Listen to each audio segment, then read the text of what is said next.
Hi folks, welcome back to MetaBox Tutorials. Today, we're going to display posts with specific criteria using MetaBox and Elementor. In this practice, we'll display the dishes that are on sale on an archive page with Elementor. In addition to the basic information about the dishes, such as the name, description, and the image of the dish, I have these two numbers for pricing. They're the original price and the promotional price, which are saved in custom fields. Only posts which have numbers in the promotional price fields will be displayed on this page. This is the mentioned criteria. Let's see which tools we need for this tutorial. As mentioned, we use Elementor to build the page. I'm using Elementor Pro, which has integration with MetaBox. Here, we have MetaBox to create a custom post type and custom fields.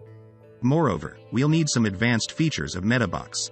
So you can download its extensions individually or use MetaBox all-in-one to have the following extensions. First, we need MB custom post types to create a custom post type for the dishes. Next, MetaBox Builder is to have a UI in the back end to create custom fields easily. Besides, since we use Elementor to build the page, remember to enable the MetaBox Elementor integrator to get dynamic data from custom fields and display them in the page. Finally, I use MB admin column. It helps to show the custom fields as columns like this. It will help to clarify easier which dishes have the promotional price, means which are on sale. However, this extension is just optional. Go to MetaBox and create a new post type for the dishes. Now you'll see the cuisines menu here. In this practice, I just create two custom fields for example. The value stored in these two fields will be set to the condition to choose which dishes will be displayed. You also can add some other custom fields to save more information about your product, and display them on the page in the same way. Let's create them.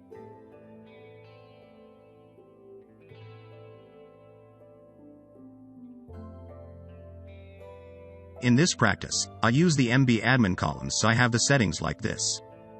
You can check the box to show this field as an admin column.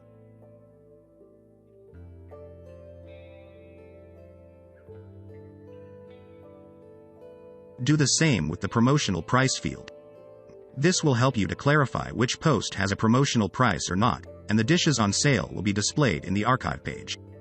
For example, this post doesn't have promotional price, so this dish will not be displayed on the archive page. After creating all the fields, move to the Settings tab, choose Location as Post Type, and then select Cuisines to apply these fields to this post type. Now, you will see the created custom fields when creating a new post in Cuisines. These are the posts I created. The original price and the promotion price are shown as admin columns as well to easily clarify which ones will be displayed. Let's move to the next step to display them on the page. Now, create a new template to display each product's information. Since it is a list of posts, we should choose the template as loop item.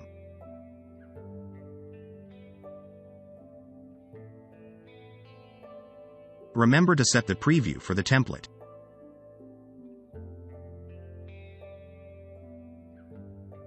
First, add a section with a one-column layout. Now add some elements to display the dish's information. For the image of the dish, add the featured image element. To get the dish's name, select the post title element. Next, choose an intersection element to cover the price including the original price and promotional price. For the original price information, choose the text editor element. Since this information is saved in custom fields created by MetaBox, use the dynamics tags to connect this element with the field. Find the MetaBox field in the post section. Then choose the corresponding fields.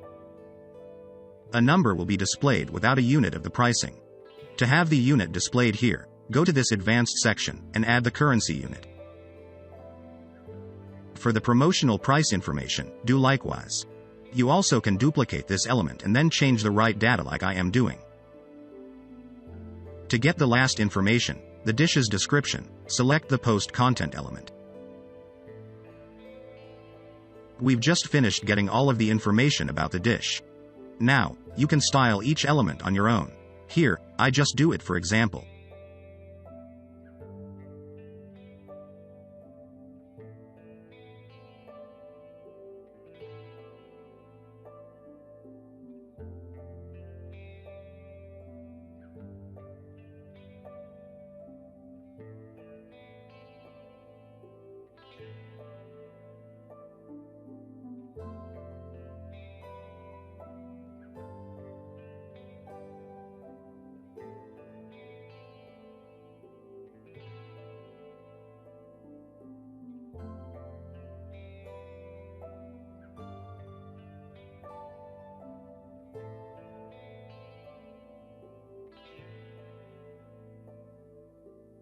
Go to add a new page for the cuisines.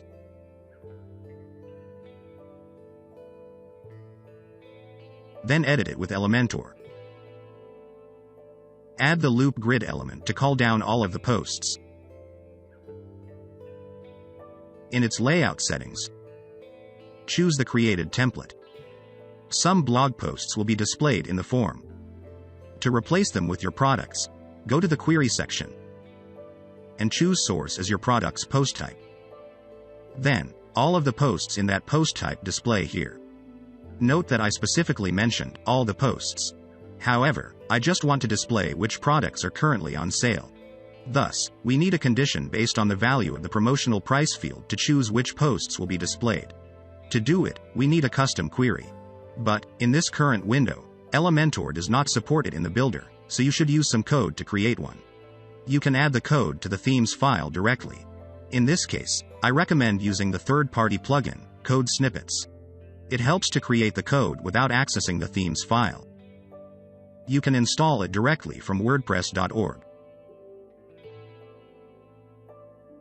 To create the custom query, go to Code Snippets to add new. Then add some code to the box. Let's go through for more detail. This code is to declare that we'll query the post type which has this slug, cuisine. This is the name of the custom query. You can name it as your own. It'll be used for the following part. This line of code is the mentioned condition.